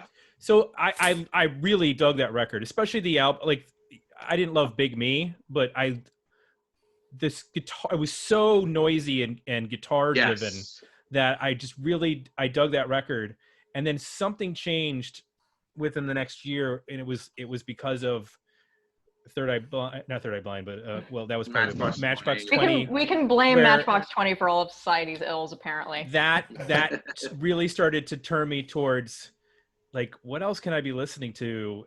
That's when I really started listening to a lot of British music. Like really, like what are the obscure Britpop bands that I never got into? Like where's that kind of stuff, and just started looking for other things because America just seemed to be regurgitating like the same stuff. Well, that was the problem starting in '96. I mean, Third Eye Blind actually had a couple of decent songs, so that's how they stood out from the pack, at least initially. But I started. Can we talk about that word regurgitation? Because things I've always noted about Nirvana is you look at the history of what we consider rock music. You go back to like Elvis and Chuck Berry, and it's exciting, and Gene Vincent, and it's dangerous. But by 62, 63, it's these, like teeny bop or pop guys. And then along comes the British invasion, and that lasts for a while. But by the early 70s, you're back to, James Taylor and singer-songwriter and kind of lighter, more bland sounds. And then through the 70s, you build up to arena rock. You build up to punk. And then that kind of brings it all back to Louie Louie or to Chuck Berry. Right. And through the 80s, those hair metal bands get more and more proficient and less soulful. And then all of a sudden Guns N' Roses comes out and it's like back to Louie Louie. And then Nirvana, then it goes back to, we're getting Steelheart and we're getting big blown out, ballads. And then all of a sudden Nirvana comes along and it's back to Louie Louie. And then 6 years later, you've got Everything You Want by Vertical Horizon. You've never gotten somebody, Helicopters, Lucifer, I don't care which, that get a chance to kind of blow the doors off again and bring it back to Louie Louie. It's the Strokes. And now we got Scott. No. Chuck Klosterman has talked about the death of the monoculture, and there's a bunch of positives from that too. Yeah. Like we have more diversity in our media too, but like there's not something that everybody knows anymore, not really. And I guess that's Donald Trump is the thing that everybody knows, but there's not. I don't see in the future a chance for somebody to just to blow the doors. I mean, Pearl Jam was on the cover of Time. I don't see that happening. What about Beyonce? In the near future? No, I just think guitar music doesn't have a future as it currently exists. No, until a bunch of kids decide they want to be Robert Johnson. Yeah, there's a great kids. Scott, you are absolutely right. With it, I mean, honestly, this is how I think that having streaming and all way too many avenues of obtaining music has ultimately killed it as a complete unifying force. Because it's free. Because it's free. But what about all those kids learning guitar on YouTube? What are they going to do with those skills? But they use, Move today it through you use Ableton. Garage Band and technology, and that's like, where you get this like mashup of like the Billie Eilish or the Clario, where it's like kind of, based in acoustic-y things, but with synths and everything. I don't know. That's where it's going. Use it to write a song, but then throw it away. Historically, they go back to some form of roots, whether it's playing bluegrass or it's playing folk or it's playing blues, and then they add whatever the energy of the day is onto it. I don't know. I feel like we've broken the formula at this point. I like it, and not in like I don't feel optimistic about it either. Like the more I think about where music is headed in terms of our consumption of it and production of it, particularly with Spotify and how easy or rather not easy it is for musicians to make a living off their art rather than to make a living off of a commodity. I mean, which is not to say that like the music industry was some utopian thing 20 years ago. It wasn't. But the way things are going now, the way things are headed now, I worry about the combination of commodification and the shortening of our attention spans as listeners, and I don't feel hopeful. I just don't. Neither do I. I mean, oh man, I totally lost my point. No, I'm gonna. We also don't want to get this too depressing. It's the final. Yeah, no, it is somewhat depressing though. It is. I mean, like something that can. I mean, we're never going to have an era where a band's going to come out and nobody's going to know what to do with it, because when Nirvana exploded, nobody had a clue that it was going to blow up as big as it did. I mean, Pearl Jam's 10, they only predicted they were going to sell 40,000 copies of 10. So, I mean, when Nevermind blew up, when 10 blew up, they were like, we have no idea what's happening, so let's get everybody. And everybody got a nice, pretty paycheck to do their thing. And then when it did stick, someone figured out how it did, and then we get Matchbox 20. But I'm sorry, I interrupted you. That's okay.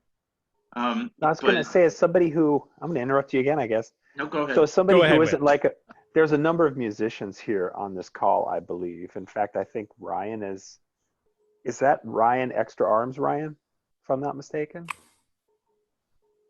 The band? Did I got that right? Yep. You have multiple musicians. Yeah, I know. That's why I said I think there's a lot of musicians. So even though, I try to spend a lot of time looking for new music, and I'm just wondering, I wanted to ask some people who make a lot of music, what drives you guys to do that now, especially when, like Marissa says, I mean, I don't see albums ever being a thing anymore. I don't see rock music being a thing anymore. So you guys clearly aren't in it to make a living unless you do all of that, on the road. So what makes you keep doing it other than loving it? I mean, that's the easy answer. Speaking of depressing, that has to be depressing to keep. Well, can't hear you, Ryan. Or something. For me, it's not money. It's just what I do, So I just make shit. Yeah. And put it out. And for a long time, I played Aaron's shit. So, I think for me, it's this like idea that, well, first it's like a disease. Maybe that's a bad analogy right now, but like it's something that's like so deep inside of me that I literally cannot help doing it, like to the annoyance of everyone around me probably at one time or another. So it's like I can't help but pick up a guitar if I see it. Like it's magnetic, and like I don't give a fuck about selling records or making money or anything like that, because it's just impossible. It's not even in my reality. But you know, Okay. I look at somebody like Robert Pollard or somebody like that who just they can't stop. Yeah, he don't you care. know? And it's 8 just million records. yeah. Which So I'm it doesn't. fine. It Bring 'em doesn't. all on. So it doesn't like piss you off and make you want to go Imagine Dragons or something, right? No. Okay. No, That's kind of my What question. I'll say too is like it's a chase, right? And I think you're chasing something that I don't know. Like if I bring it back to Nirvana, you know, I'm fascinated by the fact that one of the biggest records of all time was made by somebody who loves Black Flag, the Melvins, Sonic Youth, the Shags, Devo, The Smithereens. The Archies. I mean, like Beatles, Blue Oyster Cult, or you know, whoever, Boston, right? Like, and sort of took all of these influences and somehow turned them into this like incredibly visceral, affecting thing that I mean, everybody either has alluded to it or whatever, but it changed something in them, you know? And I have to imagine that Kurt was chasing all of these sounds that he was hearing and you know, trying to emulate, you know, whatever it was about, you know, How Do You Sleep, or, you know, a song on Daydream Nation, or whatever it was, and sort of just saying like, I need to create something that affects me, or affects somebody else rather, in the same way that this shit is affecting me. And that's how I feel when I write music. Like, I know it probably won't happen, but I don't care. Oh, same, you know? same. It's, you know. I mean, I've joked with my 3 records. It's like, if I ever become famous, it's A, going to be by accident, and B, only last maybe 2 weeks. So, I mean, mostly because the 3 records I've made, we're not even a real band. We were just doing RPM challenges, and they just turned out really well. But it's when you don't care what the end impact is going to be, as long as you like what you're doing, I think that's all that should matter. Yeah. Ladies and gentlemen, expectations. That's usually what broke the bands. Like, we expected this to be bigger, and it wasn't Or it bigger. got big and they didn't expect it to get big. Yep. Well, we got the that voice was of Nirvana. Dig Me Out here. Hey, Katie. Everybody. Hello. Hey, Katie. Hi, Jason Ziak. Is our daughter still up? Our daughter is still up. Oh my God. It's all right. I got it under control. All under control. Yeah, I think I'd pose that question because this might be a good point now that Katie's stepped in. We rushed past it in the very beginning. I'm sorry to take us off topic, but I really too want to give props to Jay and Tim and Katie for 500 episodes. I mean, that is really something. I mean, come on, every week. I mean, come on. It was not in our vows. Every single week, like, bravo. She didn't like, sign I up mean, for this. A lot of content. I'm very picky about my podcasts, and I love this one. And bravo to you for doing it, showing up, and doing a quality product. I mean, yeah. Cheers. I'm gonna tell you that Cheers. early on, I had our daughter was an infant, and we lived in like this little townhouse, and there were times that I was like, wow. I was you know, nursing a screaming baby in like a closet so that he could record somewhere. Talk about God like, lives underwater. I definitely did not sign up for this. I'm also married to a musician, and I just want to say that I empathize. Right? Oh, there she is. There's the future of Dig Me Out for episodes 1,000. All right. 2,000. Just going to inherit the intellectual property. What are you still There doing? you go. It's the Ivanka of like this. Oh, yeah, that's not a good comparison, dude. Not Gonna cool. inherit Not the. cool. all right. Shut it down. Shut it down. I remember doing the I'm a musician too, so I'm down. I remember doing the Chainsaw Kittens interview at your townhouse. Did we boot you out of the? Like I was in one room and Tim was in the other. Did we boot you out of the house to do that interview? Sure I'm sorry. did. Sure did. Yep. Sometimes it happens. I mean, we got to talk about Chainsaw Kittens. I mean, that was a vital episode. If we don't talk about them, literally no one else is. Well, and I'm like a conservatory musician, right? Like I'm like a classically trained musician, so I'm really used to people not wanting me to sing in their band. So it was a very similar situation. Like I'm just never going to be cool enough to be in the band, and it's fine. But you're cool enough to be the voice of the podcast. Thanks, honey. Yay! There you are. It's great to see all you guys. I hope you had fun tonight. Yeah. Oh yeah. Are you ushering the end of this? No, I'm shutting it down for our daughter. Oh, I'm okay. leaving. You can stay and finish that bottle. You finish it. Okay. I need to get some sleep. You need to get some And sleep. you have to get you got the- some crayons back for that. Finish the Okay. whiskey, Daddy. Oh, okay. Nice. So there it is. I was gonna say, put my headphones back on here. What the fuck was I gonna say? I might have consumed too much Cutty Sark to remember anything at this point. Nope, it's gone. There was I'm just I know what it was. Go ahead. You were talking about, people having difficulty to get to music, and I feel like that's a shame because, and Jay could probably attest to this, since we've started tracking new releases, the amount of new music that comes out every week that is relevant to like what we listen to and this podcast is astounding in its quality. Like literally this year, bands that have been around since the mid-90s have put out some of the best music of their career that I've heard. The new Hum record is amazing. It is good. And the Leaves of Memory stuff is amazing.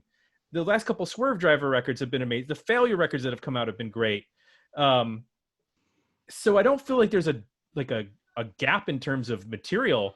It's just, how are these artists where's the algorithm for them? You know what the algorithm right. for pop music? Where's the algorithm simply for put, it's really simple, because I remember reading an article probably about 10 or so. They used Madonna as an example because she still sells a lot of records and all of that stuff. But why doesn't radio play her? Okay, and this is going to go for Hum and Failure and all of that stuff. And it basically boils down to two words: they're old. Yeah. And they don't think that their target demographic wants to hear somebody older than them playing music that they might like. Yeah, it's Yeah, but true. I will say, like, it's still, as a, even no matter how old you are, if you have an audience, like, you can tour and Yeah. do it. Like, look at Nick Cave or someone like that. It's Right. like, it Yeah. gets bigger and bigger and bigger. It's like, Yeah. Afghan wigs. Yeah. Yeah. just no commercial success, but still, it's Loyal followers. Yeah, That's it's all like, you need is loyalty. that's all you need. So it's probably better that way anyway. Well, Aaron, you can attest for that in Boston, correct? Yeah. What you don't play as often as you used to, but when you do, it's a thing. Yeah, I could play 4 places and people show up at those 4 places. So Yeah. that's great. And That's not a bad thing to have. No, it's not. Dude, Right. tell me the secret. I don't know what it is. Well, from a fan of Aaron's perspective, the fact that his band Sheila Divine is still semi-active at the very least, is that a true assessment? Yeah. Okay. Sure. So they'll release something every now and again, and so they'll keep the public interest, at least in Boston. I mean, I don't know. I mean, when was the last time you like left New England or was called to leave New England? Well, I mean, we still do like New York and Buffalo, and then I go to Europe twice a year. Okay. So yeah. Well, So that's good. we have to ask you, on topic. The last record had a song called Kurt Cobain. What's the story? How'd you rate that? And It's a good question. Yeah. I don't know. I mean, I just started. It just came into my head, and I wrote it. I wrote the song in like 15 minutes. So. what do you think? And what would he be doing now if he were still alive? Well, in the song, he'd be on Twitter being a douche. He'd be a total douche. I mean, like Chris Novoselic this year praised Trump for his Law and Order speech. Kurt Cobain would find some way to be a complete douche in the media. I mean, and like with the caveat that the media makes douches out of normal people, but still, like he'd be. Yep. Would he have voted for Gary Johnson in 2016? Just like Chris Novoselic, Jill Stein. He would have been. He would have had to be different from Chris Novoselic. Would he be an anti-vaxxer? Totally gone for Jill Stein. I'm telling you, he'd be on the Grammys doing like a duet with like Celine Dion or something. Yep. I blame the head injury from him throwing his bass in the air. Yes. Award show. Yes. Residual effect. I mean, honestly, I think if we still had Kurt Cobain, at this point, he would be churning out like adult contemporary mid-tempo pop songs. Would he have gone the Nick Cave route, where he would have, form a band like Kurt and the Killers or something like that, when he would have done, wildly different solo stuff, the way that like Cave left, the birthday party. Yeah. And went in his own Or direction. he could have just had the sort of ideal, to me, the best way that Kurt could have ended up is the way that Trent Reznor has ended up, where he's maintained critical acclaim and popular respect. Neither one has diminished the other. And he's a behemoth in the industry. Well, like Pearl Jam, Yeah. I feel like we're lucky though, because I mean, what we were left with, that unplugged record is it's actually my favorite Nirvana record, and I think it I mean, this has been discussed over and over again that it was an indication of kind of where he was at. Sure, it was like requested in part of the format of that show, but I can't think of it's a tragedy that he's not here, and the way he died is absolutely horrific and sad, and whether you believe he killed himself or not or whatever, like he's dead, right? And so, but to have a short legacy, but that maybe be the final, there's all the box sets and all this other stuff too, but the last sort of living document, I guess, I think it's very it's almost touching, like they kind of went out in this sort of like quiet, elegant way, and they didn't crash and burn. Like, I mean, I don't know what the fuck that new Pearl Jam record is. I mean, it's fine. The legacy is made further pristine by its brevity. Right. And I think that final bow, with the unplugged record, is just such a unplanned but beautiful, part of their history. So two things. I wonder if he would have had the same kind of legacy that somebody like Mark Lanigan has had, where he's had his ups and downs and reinvented himself, and it looks like he's come out the other side. And he and Lanigan were really good friends. In fact, I believe Lanigan might have been one of the guys looking for him when they were still not sure where he was, but he had committed suicide. And I think the other thing is maybe, with that unplugged record that, he covers Bowie, and maybe that is something about his legacy is the way that, Bowie had reinvented himself over and over again. And we might have seen a career like that, where it was kind of the, young rebel making a noise, with his 5 years, and then reinventing himself into something different, and then reinventing himself into something different, and then reinventing himself into something different. Yeah, reinvention is the key. Like doing that in a way that doesn't totally alienate all your fans, but continues to keep you fresh and not like a parody of yourself.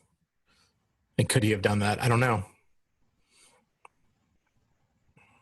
Yeah.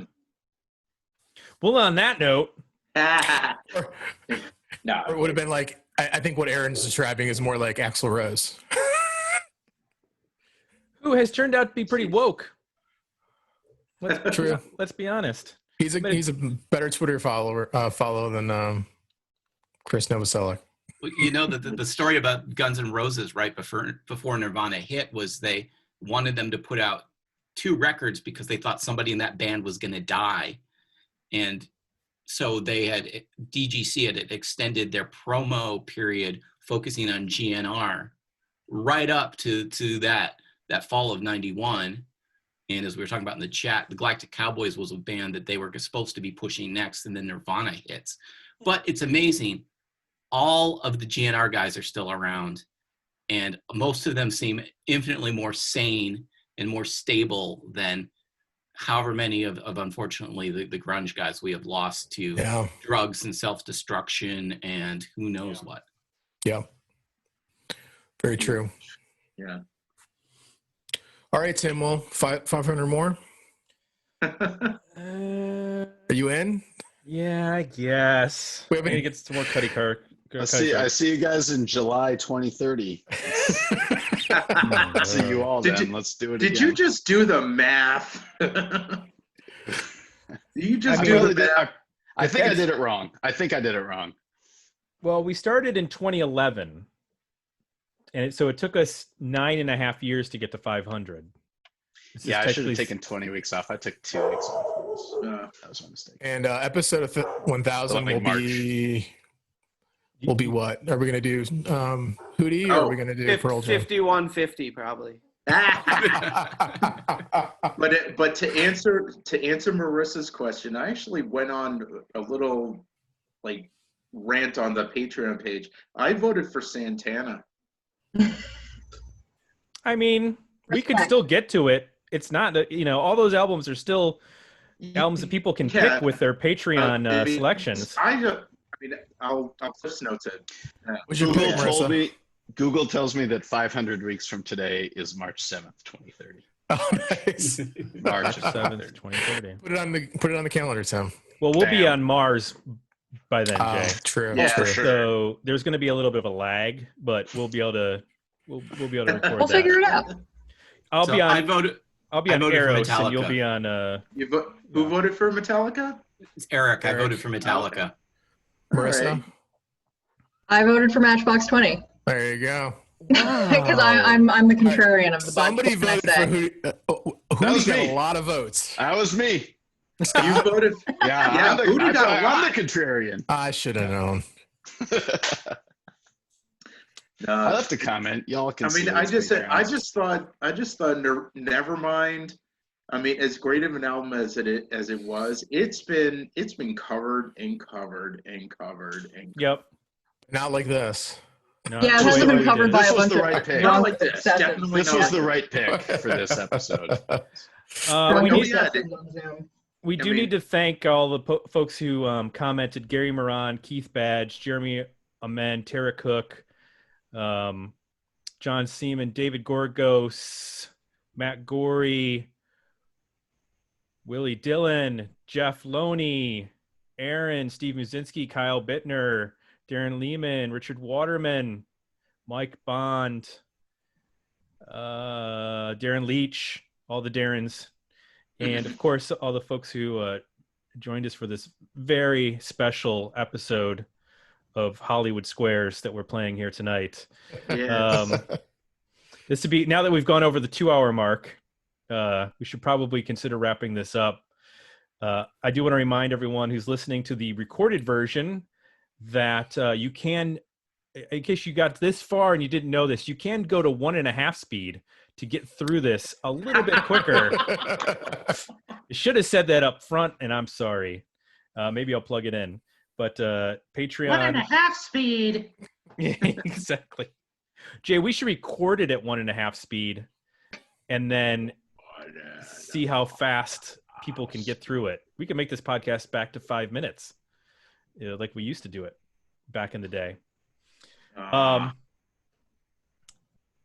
Patreon, box newsletter, digmeouttpodcast.com. Those are all the places to check us out. I need to thank Marissa, Aaron, Johnny, Eric, Whit, Phil, Ryan, Chip, Scott, and there were some other folks who were here like Gavin and Willie and others who had to drop out earlier. Thanks everybody for hanging out on this Thursday evening. That's it. 500 episodes in the books. I guess we'll be back next week to do another one. Woo! Woo!